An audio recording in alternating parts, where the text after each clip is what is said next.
Ah, the vocal booth. Get in the booth, bro. Vocal booths are notoriously soundproof. They have to be, right? We need the clearest, cleanest signal going into that microphone. No outside noise, no babies crying, no traffic going by, none of the homies coughing up their blunts, right? So how do we do that? Again, we use construction that has to do with thickness and air gaps, okay?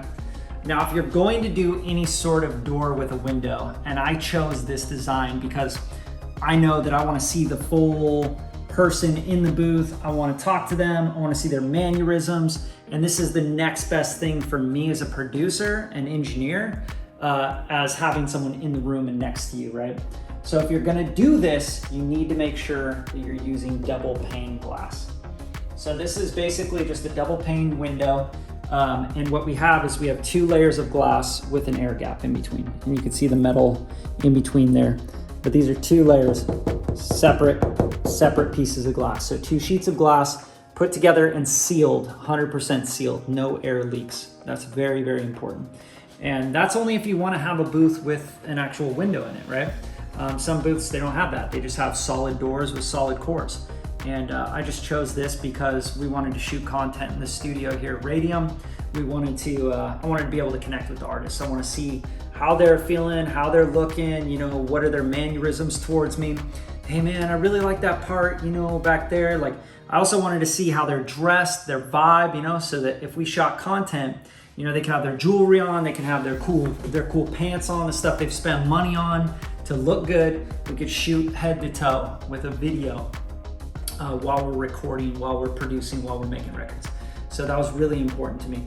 But if you are going to have glass on anything, make sure, remember, 2 layers. And you also, you know, typically with a booth, you want to have a piece of glass that's straight and a piece of glass that's angled so that those frequencies aren't just going right through the glass, which will resonate. And this is not the most ideal case for sound, but I do have the option of just putting a panel over it when I'm mixing or mastering in the control room. And the other side as well, if like the artist is like, I don't want you to see me, right?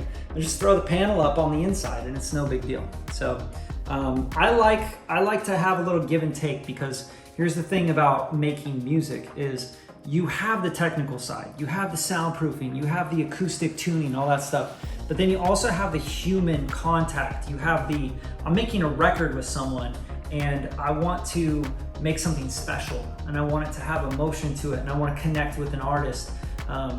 You know, there's a give and take. It's like, okay, well, it's not going to be as soundproof, not as acoustically pleasing, but maybe we'll get a better take. Maybe we'll get, you know, a better performance out of the artist. So I'm always looking for that balance.